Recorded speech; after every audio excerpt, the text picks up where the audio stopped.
Good evening, नमस्कार। मेरे इस यूट्यूब चैनल में आप सभी लोगों का एक बार फिर से बहुत बहुत स्वागत है। और आज का हमारा टॉपिक है मेंस आंसर राइटिंग, है ना। जो कल मैंने आपको बताया था, कल हमने जो डिस्कशन किया था पीएससी और यूपीएससी के बारे में, है ना। पीएससी या यूपीएससी, राज्य लोक सेवा आयोग और संघ लोक सेवा आयोग, है ना। इनको हम सिविल सर्विस भी कहते हैं। जितनी भी ये सारी जॉब्स हैं, ये सारी जॉब सिविल सर्विस जॉब्स कहलाती हैं। तो इन सिविल सर्विस जॉब्स के बारे में मैंने कल आपको पूरा बता दिया था कि किस तरीके से इनमें पोस्ट मिलती हैं, कैसे इसके नंबर्स का विभाजन किया गया है ना। और एक स्ट्रेटेजी क्या होनी चाहिए पढ़ने की, उसके बारे में कल हमने कुछ बेसिक बात की थी।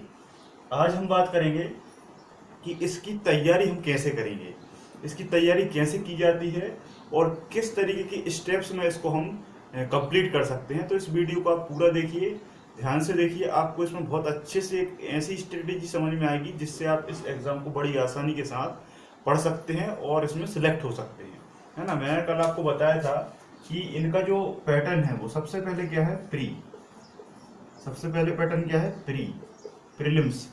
प्रीलिम्स का मतलब होता है प्रारंभिक परीक्षा। क्या मतलब होता है, प्रारंभिक परीक्षा। ये जो परीक्षा है, ये परीक्षा केवल और केवल आपको क्वालिफाई कराने के लिए होती है। कुल मिलाकर अगर मैं आसान भाषा में कहूँ तो जो भीड़ होती है ना, भीड़ में से कचरा अलग और अच्छे व्यक्तियों की जो सिलेक्शन है उसको डिवाइड करने के लिए प्रारंभिक परीक्षा रखी जाती है। बहुत सारा कहना, ऐसा तो नहीं कहना चाहिए, लोगों को कचरा तो नहीं कह सकते, लेकिन जो बहुत सारी भीड़ होती है, जिस भीड़ में बहुत सारे अयोग्य व्यक्ति होते हैं, उनमें से योग्य व्यक्तियों को छांटा जाता है प्री में। आई बात समझ में। प्री में उतने ही लोगों को लिया जाता है जितने मेंस में बैठने हैं, जितनी मेंस में सीटें निर्धारित की होती हैं, उतने ही लोग मेंस में प्री से जा पाते हैं। अब आप कहेंगे कि ये प्री में तो मेंस का निर्धारण हो गया, फिर मेंस में किस तरीके से निर्धारण होता है, ये होता है आपका इंटरव्यू से। और इंटरव्यू में लोग कहाँ कितने आते हैं, ये डिपेंड करता है सिलेक्शन, है ना। सिलेक्शन को हम क्या कह सकते हैं, पोस्ट कह सकते हैं, है ना। मतलब क्या है कि जिस भी वर्ष में, है ना, अगर हम इस 2019-20 की परीक्षा की बात करें, 2019-20 की परीक्षा की बात करें, तो इस 19-20 की परीक्षा में जितनी भी सीटें, जितनी भी पोस्ट निकलती हैं, जैसे मान लो, है ना, मैं एक एग्जाम्पल के आधार पे आपको समझाता हूँ। जैसे मान लो इस वर्ष सीटें निकली 100, मतलब कुल मिलाकर 100 सिलेक्शन होना है। 100 व्यक्तियों को पीएससी में चयनित करना है या सिलेक्ट करना है, या इतने पोस्ट हैं, तो इसमें से 3 गुना इंटरव्यू के लिए लिया जाता है। कितना लिया जाता है, 3 गुना। 100 सीटें हैं तो इंटरव्यू में 300 व्यक्ति बुलाए जाते हैं।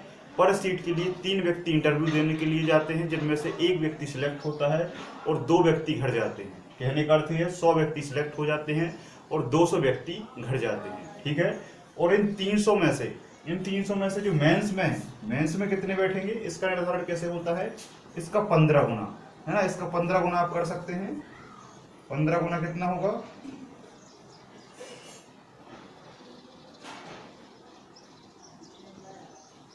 4500। कितना होगा, 4500। 15 का आप इसमें इंटू करेंगे, मल्टीप्लाई करेंगे, तो ये क्या कितना हो जाएगा, 4500 हो जाएगा, 4500 हो जाएगा। तो मेंस में कितने लोग चयनित किए जाएंगे, 4500। 4500 पर्सन को मेंस लिखने का मौका दिया जाएगा, ठीक है। अब ये 4500 कहाँ से आए, तो ये आए ओवरऑल पर्सन में। ओवरऑल जितने भी पर्सन एग्जाम में बैठे थे, उन सारे व्यक्तियों में से जितने व्यक्ति टॉप में होंगे, टॉप में 4500 व्यक्ति अगर हमें चाहिए, तो हम टॉप में ऊपर से 4500 व्यक्तियों को सिलेक्ट कर लेते हैं। अब ये डिपेंड करता है कि पोस्टें कितनी निकली हैं। जिस वर्ष जितनी ज़्यादा पोस्टें होती हैं, उतने अधिक लोग मेंस में बैठते हैं, उतने अधिक लोग इंटरव्यू देते हैं और उतने ही अधिक लोग इस प्री से चयनित होते हैं और लिस्ट कम हो जाती है, लिस्ट कम नंबर पर जाती है। और जब पोस्टें कम होती हैं तो लिस्ट अधिक नंबर पर जाती है। ठीक है, तो आई होप ये आपको समझ में आ गया होगा कि प्री और मेंस और इंटरव्यू क्या है। अब मैं आपको एक बहुत अच्छे से समझाता हूँ कि इनका रोल क्या है। ये तो मैंने आपको पोस्ट के बारे में बता दिया, अब मैं आपको इसकी स्ट्रेटेजी बताता हूँ कि किस तरीके से आपको इसकी तैयारी करनी है। तैयारी का जो सिनेरियो है वो क्या होना चाहिए, उस पर सबसे अहम ध्यान देने की ज़रूरत है कि किस तरीके से हम तैयारी करेंगे इन सभी चीज़ों को लेकर। तो जो प्री है, मैं शुरू से कहता आया हूँ कि प्री को मैं कोई एग्ज़ाम नहीं मानता, प्री को मैं कोई एग्ज़ाम नहीं मानता। अब आप कहेंगे ये कैसी बात है, एग्ज़ाम तो ये है, अगर प्री नहीं निकलेगा तो मेंस में आप कैसे बैठोगे। और मेरा मानना ये है कि अगर आपने प्री 100 बार भी निकाल लिया, 100 बार भी निकाल लिया, है ना, ऐसा पॉसिबल तो नहीं है, लेकिन एक बात है कि अगर आपने 100 बार भी निकाल लिया और अगर आपने मेंस की तैयारी कभी नहीं की, मेंस की तैयारी नहीं की, तो ये 100 बार प्री निकालने का कोई फ़ायदा नहीं है।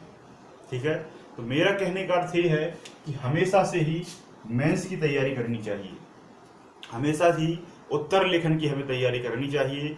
जब उत्तर लेखन आप करते हैं तो किसी भी टॉपिक को आप डिटेल में पढ़ते हैं, और जब किसी भी टॉपिक को आप डिटेल में पढ़ते हैं तो डिटेल में पढ़ने से क्या होता है कि उसके जो भी फैक्ट हैं, क्योंकि इस एग्ज़ाम में आपसे फैक्ट पूछे जाते हैं, इस एग्ज़ाम में आपसे फैक्ट पूछे जाते हैं, क्योंकि ये जो एग्ज़ाम है प्री, ये ऑब्जेक्टिव होता है। ये कैसा होता है, ऑब्जेक्टिव होता है, या विकल्पीय क्वेश्चन के आधार पर निर्धारित किया जाता है। तो आपने अगर डिटेल से पढ़ लिया तो वैसे ही आपकी छोटी मोटी जानकारी ऐसे ही कंप्लीट हो जाएगी। मेरा कहने का मतलब यह ये नहीं है कि प्री की तैयारी आपको नहीं करना, प्री की तैयारी आपको करना है, बिल्कुल करना है, लेकिन मेरा कहने का अर्थ ये है कि अगर आपने मेंस की तैयारी कर ली तो प्री की तैयारी साथ में ऑटोमेटिकली ही हो जाती है। बस आपको थोड़ा सा 1 महीने या 2 महीने थोड़ा सा अलग से ध्यान देने की जरूरत होगी, थोड़ा सा आपको सेट पेपर्स लगाने होंगे, बाकी ज़्यादा कुछ नहीं करना पड़ेगा। जितना भी डाटा है वो आपका इसी के साथ कंप्लीट हो जाएगा। और जब आप मेंस को बहुत अच्छे से पढ़ लेते हैं तो मेंस का डाटा यहाँ तो काम आता ही है और वही डाटा आपका यहाँ भी काम आता है, क्योंकि जब आप मेंस के बाद इंटरव्यू देने जाएंगे तो इंटरव्यू में आपसे जो क्वेश्चन पूछे जाएंगे वो क्वेश्चन आपके इसी डाटा के आधार पर निर्धारित होंगे। वो आपसे करंट के बारे में कुछ पूछेगा, वो आपसे बहुत सारे जीएस के सब्जेक्टों में से आपसे बहुत सारे क्वेश्चन पूछेगा। तो जब आप सारा पढ़ लेंगे मेंस में तो वो आपसे इंटरव्यू में कुछ भी पूछ ले, आपसे बहुत सारे क्वेश्चन बड़ी आसानी से बन जाएंगे और आप कहीं भी इन क्वेश्चनों का आंसर गलत नहीं देंगे। और ऐसा ज़रूरी नहीं है कि हर एक आंसर सभी व्यक्ति को आए। इंटरव्यू में अगर आपको कोई क्वेश्चन नहीं आता तो आप बेझिझक मना कर दीजिए कि सॉरी सर, तो इससे कोई ज़्यादा फर्क नहीं पड़ता। गलत देने की कोशिश ना करें। मैं आपसे यही कहूँगा बार बार कि आपको गलत या गलती नहीं करना है। गलत यहाँ पर आप लिखेंगे तो वो आपको ऑब्जर्व कर लेंगे कि आप मुझे बेवकूफ़ बनाने की कोशिश कर रहे हैं। तो इतने बड़े जो आयोग हैं, है ना, लोक सेवा आयोग, संघ लोक सेवा आयोग और राज्य लोक सेवा आयोग, इनमें बहुत ही विद्वान व्यक्ति बैठते हैं। तो आपको कोई भी चीज़ गलत नहीं लिखनी। अब मैं थोड़ी सी स्ट्रेटेजी पे बात करता हूँ कि किस तरीके से आपको पढ़ना है। देखो, प्री में क्या है, प्री में आपको केवल फैक्ट पर ध्यान देना पड़ता है ना। प्री में आंसर्स आपके सामने रहते हैं, 4 ऑब्जेक्ट, 4 ऑप्शन आपके सामने रहते हैं। ऑप्शन को केवल टिक करना होता है ना। तो ये कोई एग्जाम नहीं है। इसमें कई बार ऐसा होता है कि जिसने नहीं भी पढ़ा तो वो सही आंसर टिक कर देता है ना, तुक्के के आधार पर। और जिसने पढ़ा है हो सकता है उसका थोड़ा सा कन्फ्यूजन हो जाए और वो इसको आंसर को गलत कर दे, है ना। मैंने ऐसे बहुत सारे लोग देखे हैं जिनकी प्री में बहुत कम नंबर रहे और जिन्होंने मेंस में आग लगा दी, मेंस में इतने ज़्यादा नंबर लेके आए क्योंकि उनका ये पोर्शन पहले से ही तैयार था। और कुछ लोग मैंने ऐसा देखे, एक मेरे भाई साहब हैं जो जान पहचान में हैं, वो हर बार जब से मैं देख रहा हूँ उनको, उनसे मैं बहुत प्रेरित हुआ हूँ। उन्हें देखकर मैंने तैयारी करना शुरू किया था। काफ़ी मुझसे बड़े हैं, तो मैं जब से देख रहा हूँ उनका प्री हर बार निकल जाता है, प्री हर बार निकल जाता है। और मेंस में वो उतने अच्छे से वर्क नहीं कर पाते, उतने अच्छे से डेडिकेशन से पेपर नहीं दे पाते, इसलिए वो मेंस में हमेशा रह जाते हैं।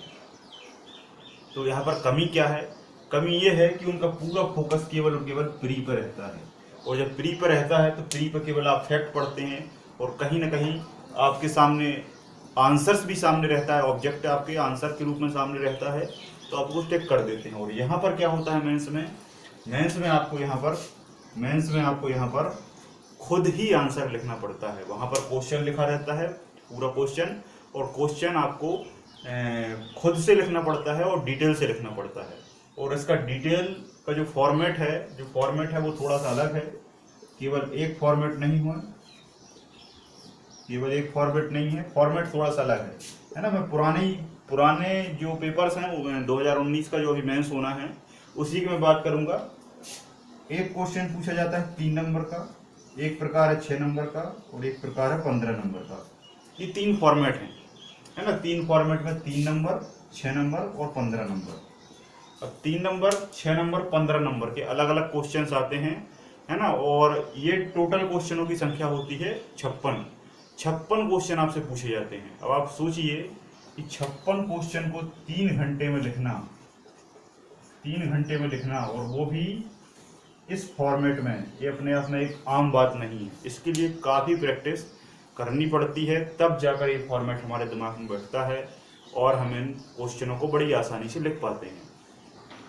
कभी भी हो, सारे क्वेश्चन तो किसी भी व्यक्ति से नहीं बन पाते, तो हमेशा क्या है कि आप अगर 70% तक सही करते हैं तो आपका सिलेक्शन निश्चित तौर पर हो जाएगा। क्योंकि कल मैंने आपको बताया था कि 1575 नंबर में से 900 साढ़े 900 नंबर इनफ होता है सिलेक्शन के लिए, ठीक है। तो इस फॉर्मेट में 3 नंबर में आपको बहुत ही छोटे क्वेश्चन रहते हैं, उनमें केवल आपको उसके बारे में बताना होता है ना। उसने आपसे पूछ लिया कि स्टैचू ऑफ यूनिटी, है ना, तो स्टैचू ऑफ यूनिटी के बारे में आप थोड़ा सा लिख देंगे कि भाई ये है, गुजरात में स्थित है, गुजरात के नर्मदा जिले में स्थित है, ऊंचाई इतनी है। कुल मिलाकर 3 नंबर का है, तो आपको 3 फैक्ट देने हैं। कहाँ स्थित है? गुजरात में, गुजरात का नर्मदा जिला, ऊंचाई 182 मीटर, सरदार पटेल की प्रतिमा है, या फिर उस वास्तुकार का नाम लिख दीजिए कि राम सुतर और जोसेफ मैना के द्वारा इसको बनाया गया है। इस तरीके से आप 3 फैक्ट लिख सकते हैं। और उसी क्वेश्चन को अगर आपको 6 नंबर में पूछे तो 6 नंबर में आपको कम से कम 1 पेज लिखना है। कितना लिखना है? 1 पेज। 1 पेज में जितने शब्द होते हैं लगभग 100 शब्दों में इसको आपको लिखना पड़ेगा, 100 से 150 शब्दों में। तो 1 पेज आपका पूरा भरा होना चाहिए, क्योंकि जो वहाँ कॉपी आती है उसमें बाय डिफॉल्ट दिया होता है कि कितने पेपर में आपको कौन सा क्वेश्चन लिखना है। तो 6 नंबर के क्वेश्चन में लगभग आपको 1 पेज लिखना पड़ेगा, कोई भी टॉपिक आपको दिया हो, है ना। और अधिकांश तौर पर 6 नंबर में आपको क्या करना है, जब 6 नंबर का आपसे क्वेश्चन पूछे तो आप केवल क्वेश्चन ना लिखें, थोड़ी सी इसमें भूमिका बनाएं। क्योंकि देखो 3 नंबर में भूमिका बनाना संभव नहीं है, 6 नंबर में भूमिका आप बना सकते हैं। भूमिका केवल 1 लाइन की रहे, इंट्रोडक्शन, है ना। इंट्रोडक्शन आपने लिखा, इंट्रोडक्शन में बताया कि इस, जैसे कोई भी टॉपिक आपको दिया तो उस टॉपिक का आप थोड़ा सा परिप्रेक्ष्य बता दें कि भाई ये इस संबंध में है। उसके बाद आप उसके मेन पॉइंट पे जाएं कि भाई उसने पूछा क्या है। कभी कभार क्या होता है कि हम थोड़े से प्रवाह में आकर या जोश में आकर कुछ भी लिखना शुरू कर देते हैं, है ना। तो आपको ध्यान देना है कि उसने पूछा क्या है। क्वेश्चन में जो मेन शब्द हों आपको उन्हीं को पकड़ के आंसर को लिखना है, ठीक है। जैसे आपसे पूछ लिया जाए कि अकबर की धार्मिक नीतियों को समझाइए, क्वेश्चन रहे 6 नंबर का, अकबर की धार्मिक नीति समझाइए, और आपने शुरू किया अकबर, है ना, और लिखने लगे आप अकबर का जन्म यहाँ हुआ, इतने सन में हुआ, बचपन का नाम अकबरुद्दीन था, ऐसा है, अकबर को ये इस नाम से जाना जाता था, मम्मी पापा ये थे, भाई ये था, चाचा ये था, दादा ये थे। तो ये बिल्कुल कोई मतलब का नहीं है। आप भावनाओं में उसकी सारी चीज़ें लिख दें, लेकिन इसका कोई मतलब नहीं है। आपके क्वेश्चन में क्या उसने हाईलाइट किया है? धार्मिक नीति। तो आपके जितने भी शब्द इस 6 नंबर में होंगे वो हर एक शब्द धर्म से लिंक होना चाहिए, कहने का अर्थ ये है, ठीक है। और आप इसमें थोड़ा सा डायग्राम या फ्लो चार्ट भी बना सकते हैं। सारे क्वेश्चन में बनाना संभव नहीं होता, लेकिन अधिकांश तौर पर आप कोशिश करें कि जो आपसे पूछा है उसकी आपकी हेडिंग पड़े। एक हेडिंग पड़े आपकी भूमिका, धार्मिक नीति पूछा है तो एक हेडिंग पड़े आपकी धार्मिक नीति, एक हेडिंग पड़े आपकी धार्मिक नीति, और इसमें 1 2 3 4 इस तरीके से 6 पॉइंट आप डाल दें और 6 पॉइंट धार्मिक नीति के डाल के उनमें थोड़ा सा डिटेल लिख दें, तो जैसे वो ये 6 पॉइंट को देखेगा और 6 नंबर आपके वो क्लियर कर देगा। 6 में से पूरे तो कभी नहीं मिलते, लेकिन 5 तो वो आपको दे ही देगा, और 5 बहुत ही मैक्सिमम नंबर होते हैं, अधिकांश तौर पर 3-4 नंबर ही मिलते हैं। और सेम फॉर्मेट यही है। 15 नंबर का अगर आपसे क्वेश्चन पूछे तो आपको लगभग 2 से 3 पेज में लिखना है ना। ये डिपेंड करता है कि आपकी उस टॉपिक में समझ कितनी विकसित है। तो इसमें आपकी थोड़ी सी भूमिका बड़ी बनेगी, 3 से 4 लाइनों की आप भूमिका बना सकते हैं। और भूमिका बनाने के बाद इसमें आपसे जो भी पूछा है उसको तो आप बताएंगे ही, साथ साथ में उससे जुड़ी हुई सारी बातों को भी आप बता सकते हैं, है ना। इसमें आपको डायग्राम का यूज भी करना है। और मेरा व्यक्तिगत मानना ये है कि जो भी क्वेश्चन आपसे पूछा जा रहा है वो जितने नंबर का हो आप कोशिश करें उतने ही पॉइंट बनाने की। 3 नंबर का क्वेश्चन है, 3 पॉइंट बनाइए। 6 नंबर का क्वेश्चन है धार्मिक नीति, यहाँ सेकंड हेडिंग, 6 पॉइंट बनाइए। 15 नंबर का है, 15 पॉइंट बनाइए। 15 पॉइंट किसी बुक में नहीं दिए, इससे कोई मतलब नहीं है, हमें तुरंत बनाना है, सडनली वहां पर बना देना है। भले ही वो पॉइंट मतलब कहने का अर्थ है कि वो पॉइंट वहां पर डाटा तो सही रहे, डाटा सही होना चाहिए, जरूरी है। जैसे आप लोग किसी बुक में किसी भी टॉपिक का आपने डिटेल से पढ़ा, डिटेल से पूरा निबंध जैसा पढ़ा, और उसके निबंध में जो जो आपको तथ्य सामने मिले, जो जो तथ्य और जो जो खास बातें आपको मिली, वो खास बातों को आप पॉइंट में नोटेट कर लीजिए। और इस तरीके से 15 पॉइंट आप उसमें लिख दीजिए। और यहाँ पर आपको क्या करना है, प्रत्येक पॉइंट के बारे में डिटेल भी लिखना है। 15 पॉइंट तो आप बनाएंगे ही, उनके अंदर आपको 2-2, 3-3 लाइन लिखना है, जिससे ये क्वेश्चन क्या बने, इम्प्रेशन क्वेश्चन बने, हाईलाइटेड क्वेश्चन बन जाए। और एक छोटा सा आप डायग्राम भी बना सकते हैं, भूगोल ज्योग्राफी से रिलेटेड है तो आप बढ़िया तरीके से डायग्राम बना सकते हैं, है ना। हिस्ट्री से रिलेटेड है तो आप थोड़ा बहुत उसका फ्लो चार्ट बना सकते हैं। पॉलिटी का है तो आप आर्टिकल्स वगैरह का उल्लेख कर सकते हैं, है ना, ड्रॉ करके आर्टिकल का उल्लेख कर सकते हैं। एमपी का अगर कोई भी क्वेश्चन पूछा है तो एमपी में आपको जिस जिले से क्वेश्चन पूछा है उस जिले का मैप बना दीजिए, है ना। इस तरीके से एमपी का मैप बनाकर जिले का मैप बना सकते हैं, वर्ल्ड का मैप बना सकते हैं, है ना, और भारत का मैप बनाकर उस चीज़ को दर्शा सकते हैं। इससे आपका क्वेश्चन बहुत ही ज़्यादा अच्छा दिखने लगेगा और आपको अधिक से अधिक नंबर मिल सकेंगे, ठीक है। तो ये एक स्ट्रेटजी है कि इस तरीके से आपको लिखना है। हमेशा कोशिश करें कि इसकी प्रैक्टिस करें। इस वीडियो को देखने के बाद ये नहीं कि आपने केवल वीडियो देख लिया और फिर दूसरा वीडियो देखने लगे, फिर तीसरा वीडियो देखने लगे, बस स्ट्रेटेजी आप यूट्यूब पे देख रहे हैं, तो ऐसा आपको नहीं करना। स्ट्रेटेजी देखो, जिंदगी में सुनने से ज़्यादा इम्पोर्टेंट होता है अमल करना, अप्लाई करना। आपने 1000 शब्द सुने और आपने एक भी अप्लाई नहीं किया, आपने 1000 तरीके किसी भी व्यक्ति के लिए और आपने एक भी तरीका फॉलो नहीं किया, तो ये पूरा आपका इक्वेशन गलत साबित हो जाता है ना। और अगर आपने एक तरीका किसी का सुना और उसी एक तरीके को पूरे जीवन आपने फॉलो कर लिया, तो वो एक तरीका आपका उस तरीके का इक्वेशन सफल है, ठीक है। तो सुनना तो अच्छा होता ही है। देखो, बोलने से ज़्यादा अच्छा है सुनना। अगर आप 100 शब्द बोलते हैं तो आप 1000 शब्द सुनिए तो वो बहुत अच्छा माना जाता है। और सुनने से ज़्यादा अच्छा होता है ज़िंदगी में अप्लाई करना या अमल करना। कोई भी काम को आप कर रहे हैं तो उस काम को बोलें कम, उस काम के बारे में सुने ज़्यादा, और उस काम के बारे में सुनने से ज़्यादा क्या है, उस काम के बारे में अमल करना, है ना। तो ये कुछ चीज़ें हैं जो छोटी चीज़ें होती हैं, लेकिन ये बड़े बड़े मुकाम हासिल करा देती हैं, है ना। ज़िंदगी में छोटी ही चीज़ें जो होती हैं आपको सिलेक्ट कराती हैं। कहते हैं कि छोटी छोटी चीज़ों से कुछ नहीं होता, लेकिन मेरा मानना है छोटी ही चीज़ें आपको बड़ा बनाने में सहायक होती हैं। अगर आपको किसी मंजिल तक जाना है और अगर आपको एक सीढ़ी ना हो तो आप मंजिल पर नहीं चढ़ सकते। कितनी भी बड़ी टंकी हो और अगर उसमें छोटा सा छेद कर दिया जाए तो वो उस भरी टंकी को पूरा खाली कर सकता है, ठीक है।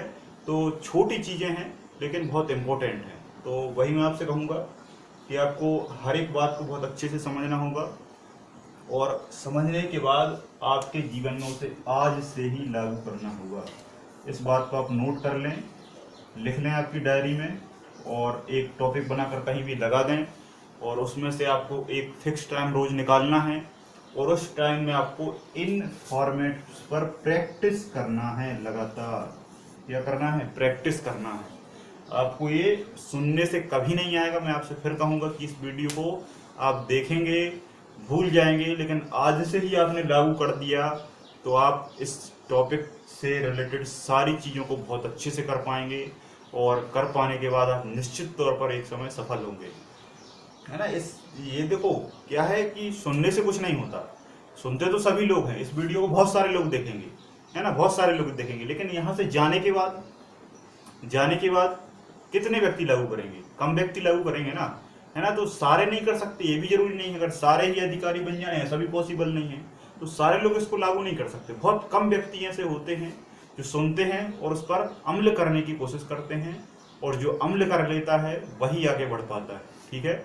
मैं आपसे कहूँगा कि अधिकांश तौर पर क्या होता है कि जब आप जीवन में कोई भी काम करते हैं और उस काम में अगर आपको परेशानी आ जाए, ये मेरा व्यक्तिगत मानना है, जब भी आप कोई काम करते हैं और किसी काम में आपको परेशानी आ जाए तो आप समझ लेना कि वो काम 100% सही है। ये मेरा व्यक्तिगत मानना है, इसको आप मानेंगे तो आप जीवन में बहुत आगे तक पहुंच सकते हैं। परेशानी आए तो मान लेना वो काम सही है, और अगर आपको मज़ा आने लगे तो आप तुरंत समझ जाना कि वो काम 100% गलत है, ठीक है। तो एक कंप्लीट स्ट्रेटजी के साथ आपको इस पर प्रैक्टिस करना है, और प्रैक्टिस करने के बाद ही ये सारी चीज़ें आपसे बनेगी। और एक चीज़ हमेशा याद रखना कि पहले आप बहुत सारे क्वेश्चनों को लगा लेना, ताकि जिससे आपको समझ में आ जाए कि हमें किस क्वेश्चन में किस शब्द को पकड़ना है। और मैं ये कहूँगा कि जब आप क्वेश्चनों को लगाएंगे तो कोई भी क्वेश्चन अगर लिखा है तो उस क्वेश्चन में जो इम्पोर्टेंट बात है उसको आप पेन से बार बार नीचे अंडरलाइन करेंगे, हाईलाइट करेंगे, ताकि आप 100 या 200 क्वेश्चनों को हाईलाइट करने के बाद एक ये आइडिया लगा सकें कि किस क्वेश्चन के बारे में हमें क्या खास जानकारी को लिखना है।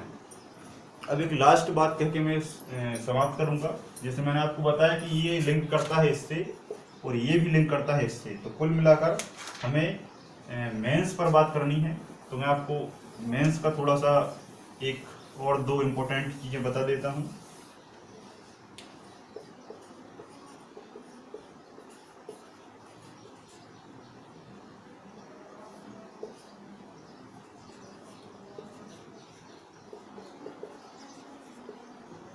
फॉर्मेट के बारे में हमने बात कर ली है कि किस तरीके का फॉर्मेट रखना है। फॉर्मेट के बाद सबसे इम्पोर्टेंट होती है कि हमें लिखना कैसे है। देखो लिखते तो सब हैं, लिखने के बाद मैंने जैसे बताया भूमिका भी आप लोग सब बनाने लगोगे, है ना। उसके बाद देखो भूमिका बनाना उतना आसान, उतना कठिन नहीं है, बहुत सरल है। जो भी क्वेश्चन रहता है बस उसके बारे में अगर आपने थोड़ा बहुत कहीं ना कहीं कभी भी पढ़ा है तो आप उसके बारे में 4-6 वर्ड लिख दोगे, क्योंकि इसमें आपको 1 लाइन से 2 लाइन के ज़्यादा नहीं लिखना। तो भूमिका आप लिख लोगे, है ना, 2-4-10 बार प्रैक्टिस करोगे आ जाएगा। इसके बाद जब आप 100 से 200 क्वेश्चन लगा लोगे तब उसके बाद आपको समझ में आएगा कि हमें क्वेश्चन के जितने भी वाक्य हैं उनमें से कौन से 2 वर्ड ऐसे हमें पकड़ने हैं जिसके आधार पर पूरा क्वेश्चन चलेगा, पूरा क्वेश्चन को आप पढ़ेंगे, 1 से 2 बार पढ़ेंगे, उसमें से 2 वर्ड ऐसे रहेंगे जो पूरे क्वेश्चन को निर्धारित करेंगे, और वही 2 उसका पॉइंट बनकर पूरा डिटेल से आपको लिखवाएंगे। तो वो 2 पॉइंट आपको बहुत केयरफुली पकड़ना है। उसके बाद जब आप इन सभी को लिखेंगे तो लिखने में क्या होता है कि वहाँ समय बहुत कम रहता है, और जब समय कम रहता है तो हम कुछ भी लिखते हैं, है ना, हमारे दिमाग में कुछ भी वर्ड आते जाते हैं, लिखते जाते हैं, आगे हम लिखते हैं और पीछे हमने क्या लिखा है वो हमको पता ही नहीं चलता, है ना। क्योंकि माइंड उस समय इतना ज़्यादा संकुचित हो जाता है कि वो केवल और केवल लिखने पर फोकस करता है, शब्दों को लिंक करने पर फोकस नहीं करता। और इसी कारण हमारे पास, हम जब एग्ज़ाम देते हैं तो हमें कम नंबर मिलते हैं, जबकि हमें बहुत कुछ याद रहता है, बहुत कुछ डाटा हम लिख जाते हैं, लेकिन सही वे में नहीं लिखा होता, इसलिए हमें नंबर कम मिलते हैं। तो हमेशा आपको याद रखना कि जब भी आप कोई भी पॉइंट को डिटेल से लिखें, चाहे आप उसका कोई भी पॉइंट निकाल के लिखें या जितने भी आप उसमें पॉइंट बनाएं या उसे निबंध के रूप में लिखें, तो आपका प्रत्येक जो वर्ड है वो एक दूसरे वर्ड से लिंक होना चाहिए। लिंक होने का मतलब ये है कि जो प्रवाह है वो प्रवाह लगातार बना रहना चाहिए, और जब जो एग्जामिनर है जब आपके क्वेश्चन को पढ़े तो पढ़ने के बाद वो एग्जामिनर आपके क्वेश्चन पढ़ने में खो जाना चाहिए, ऐसा क्वेश्चन आपके द्वारा लिखा होना चाहिए कि वो लगातार पढ़ते जाए और उसमें खो जाए, और खो जाने के बाद जब वो रात को घर जाके सोए और उसको तब पता चले कि यार वो तो उस क्वेश्चन का आंसर था ही नहीं और मैंने तो सारे नंबर दे दिए। ठीक है, तो नंबर तो उसने दे दिए, तो आपको इतना ज़्यादा क्वेश्चन को एट्रैक्टिव बनाना है कि सामने वाला भी उस भाषा को इतनी सहजता से पढ़े कि उसको उसमें मज़ा आए, उसको उसमें इंटरेस्ट जगे। तो आपका केवल और केवल यही काम है, क्योंकि देखो वहाँ आप नहीं हैं, वहाँ आप एग्ज़ाम में नहीं हैं, वहाँ केवल आपका क्या है, रोल नंबर है। और रोल नंबर से एग्जामिनर को कोई फर्क नहीं पड़ता, चाहे आप कितने ही महान दिग्गज हों, कितने ही बार आप मेंस दे चुके हों, इससे कोई फर्क नहीं पड़ता। उसके लिए आप एक रोल नंबर हैं। तो आपका और उसका जो लिंक है वो केवल एक ही चीज़ के जरिए से हो सकता है, एक तो कॉपी, दूसरा कॉपी में क्या लिखा है, और तीसरा कॉपी में कैसे लिखा है, मतलब लिखावट कैसी है और किस डाटा के आधार पर लिखी है। तो केवल दो ही चीज़ें फोकस करनी है कि लिखने का तरीका क्या है और तरीका के साथ साथ लिखने में जो लिखा डाटा है वो क्या है। तो पहली चीज़ तो डाटा सही हो, गलत आपको कुछ नहीं लिखना, नहीं बनता बिल्कुल छोड़ दीजिए, लेकिन आपको सही डाटा लिखना है और उसको लिंक करते हुए लिखना है। और मैं आपसे केवल और केवल यही बात कहूँगा कि इन सब का अल्टीमेट एक ही उपाय है, एक ही सॉल्यूशन है, प्रैक्टिस। चाहे वो भूमिका बनाना हो, चाहे वो अच्छे नंबर लाना हो, चाहे वो अच्छा डाटा तैयार करना हो, चाहे 3 नंबर 6 नंबर और 15 नंबर में क्लासिफिकेशन करना हो, कुछ भी करना हो, सभी चीज़ का, या पीएससी की बात करूँ या यूपीएससी की बात करूँ या मैं कोई भी एग्ज़ाम की बात करूँ, सभी एग्ज़ाम का, सभी चाहे उनके एग्ज़ाम का प्री हो, मेंस हो, या कोई भी सब्जेक्ट हो, मैथ्स हो, रीजनिंग हो या जीएस हो, कोई सा भी सब्जेक्ट हो, सभी का केवल और केवल एक ही सॉल्यूशन है, शॉर्ट में मैं कहूँ तो वो है प्रैक्टिस, बस और कुछ नहीं है ना। प्रैक्टिस को ही आप रिवीजन कर सकते हो, है ना। रिवीजन तब होगा जब आप उसको एक बार पढ़ लेंगे, जब एक बार पढ़ लेंगे तब रिवीजन होगा। और अधिकांश तौर पर क्या होता है, अधिकांश तौर पर बहुत सारे लोग ब्लेम करते रहते हैं कि यार हमारा सिलेक्शन नहीं हुआ, ये नहीं हुआ, वो नहीं हुआ, बहुत सारी बातें कहते हैं। मैं उनसे बस एक क्वेश्चन पूछना चाहता हूँ कि आप जिस एग्ज़ाम की तैयारी कर रहे हैं उस एग्ज़ाम का सिलेबस आपने एक बार भी पूरा किया? पूरा सिलेबस एक एक टॉपिक, अगर उसमें एक सब्जेक्ट का छोटा से भी टॉपिक है तो सारे टॉपिकों को आपने कभी छूने का मतलब ये है कि पूरा आपने कभी पढ़ा? कभी नहीं पढ़ा होगा आपने। कभी ना कभी आप हमेशा एक आध टॉपिक को छोड़ के चलते हैं कि भाई इस टॉपिक में हम, ठीक है हमें नहीं आता, कोई दिक्कत नहीं है, लेकिन बाकी 90% हमारा डाटा तैयार है। तो सबसे पहली चीज़ यही है कि जब आप पूरे डाटा को ही नहीं पढ़ते तो आप रिवीजन कैसे करेंगे? तो पहले पूरा पढ़ा हुआ होना जरूरी है। जब एक बार आप पूरा पढ़ लेंगे, फिर से उसके बाद आप उसे दोबारा पढ़ेंगे, 4 बार पढ़ेंगे, है ना। वैसे 3 बार में वो चीज़ क्लियर हो जाती है, लेकिन अगर आप थोड़े से दिमाग से कमज़ोर हैं, है ना, आपको थोड़ा सा देर में याद होता है, तो आप 5 बार पढ़ लेंगे। और 5 बार पढ़ने के बाद मैं ये मानता हूँ कि आपका उस टॉपिक से क्वेश्चन कभी फिसल नहीं सकता, हमेशा उस क्वेश्चन को आप जरूर करके आएंगे, है ना। तो बस यही बात है, प्रैक्टिस की बात है ना। प्रैक्टिस आप कैसे कर पाएंगे? जब आप टाइम देंगे। कुछ लोग टाइम ही नहीं दे पाते, तो प्रैक्टिस कहाँ से करेंगे? ये भी एक क्वेश्चन है। प्रैक्टिस तो तब होगी ना जब आपके पास टाइम होगा, और टाइम तो सभी के पास होता है, आपके पास भी 24 घंटे है, मेरे पास भी 24 घंटे हैं। बस शर्त ये है कि उस 24 घंटे का कोई कुछ में उपयोग करता है, कोई किसी चीज़ में उपयोग कर देता है। तो सभी का समय बराबर है। ऐसा तो नहीं कि मुझे अलग से 48 घंटे मिलते हों इसलिए आज मैं टीचर हूँ, आपको 24 घंटे मिलते हैं, किसी को हो सकता है 6 घंटे मिलते हों दिन में। तो ऐसा बिल्कुल नहीं है, सभी को बराबर समय मिलता है। बस निर्भर करता है कि आप उस 24 घंटे में से कितना समय निकाल पाते हैं। बस जो इस अंतर को समझ लेता है कि उसमें से हमें कितना समय निकालना है और कैसे निकालना है, वे बिल्कुल निकलता है। क्योंकि आमतौर पर 12 से 16 घंटे बहुत सारे लोग पढ़ते हैं, है ना।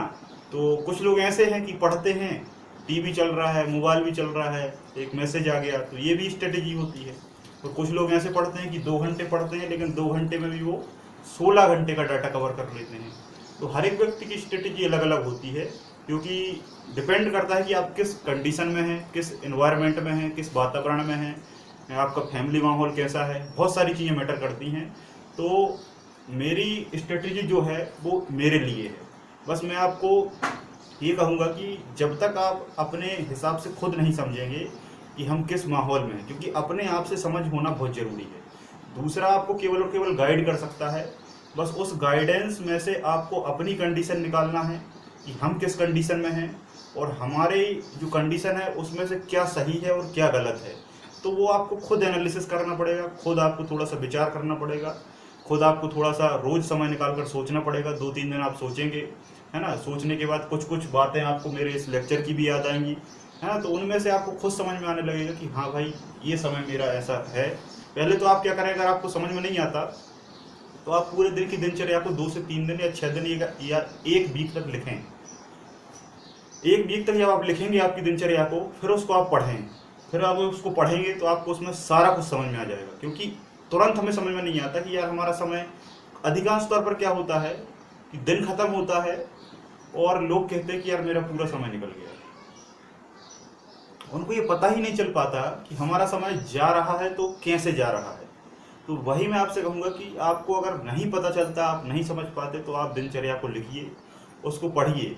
उसमें से आपने कितने अच्छे काम किए उन पर टिक करिए, कितने गलत काम किए उन पर क्रॉस लगाइए, और फिर उस स्ट्रेटेजी को लेकर आगे बढ़िए।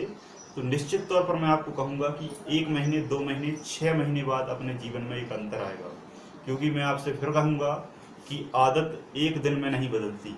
आदत, जब आपने 25 साल में जो आदत बनाई है वो आपकी 5 दिन में एकदम से नहीं बदल सकती। इस पर आपको बहुत मेहनत करना पड़ेगी, है ना। बहुत सारी चीज़ें होती हैं। सबसे पहले तो समस्या आती है भाषा शैली की। अधिकांश तौर पर हिंदी माध्यम के लोग इसलिए फेल हो जाते हैं क्योंकि उनकी जो भाषा शैली है वो ही गलत होती है।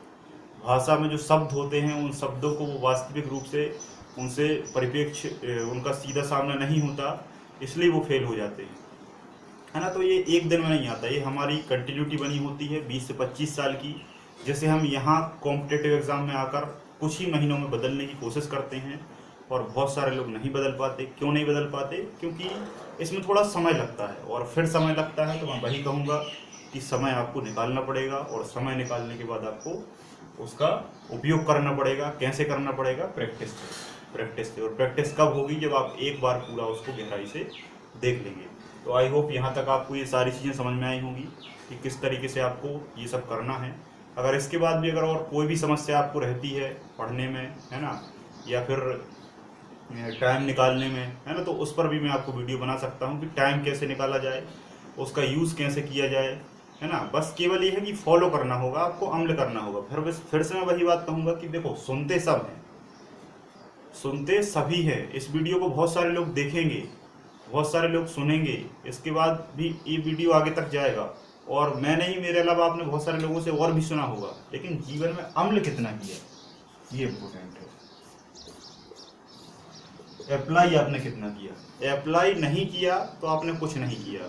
1000 बातें सुन ली आपने और एक बात भी अप्लाई नहीं की, तो वो इक्वेशन पूरी गलत है। एक बात आपने सुनी और उस एक बात को आपने हमेशा अप्लाई रखा, तो वो बहुत बड़ी बात है ना। तो सुनने के साथ साथ उसको तुरंत उसी समय लागू करते जाना है। और एक बात हमेशा याद रखना, डिले कभी कोई भी काम नहीं करना। जैसे आज ये स्ट्रेटेजी देखी, तो आज से ही इसको लागू अगर आपने कर दिया तो कर दिया। लेकिन अगर आपने सोचा कि यार मैं 2 दिन बाद करूँगा, मैं 4 दिन बाद करूँगा, मेरा आज ये काम है, ये काम हो जाने दो फिर करूँगा, है ना, तो फिर कल कभी नहीं होता।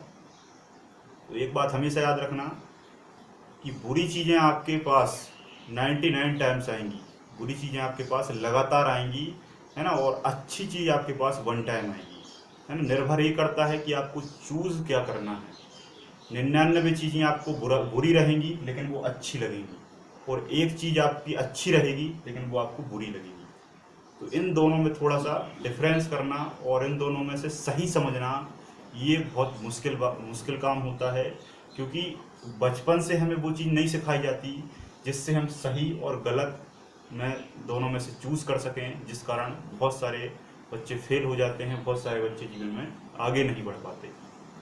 ठीक है, तो आज के इस लेक्चर को मैं यहीं समाप्त करता हूँ। इसके अलावा भी अगर आपका कोई डाउट है या कोई भी समस्या रहे तो आप कमेंट सेक्शन में लिख सकते हैं और उस पर मैं आपको सेपरेट वीडियो बना के डाल दूंगा। तो आज के लिए इतना ही। बहुत बहुत धन्यवाद। जय हिंद, जय भारत।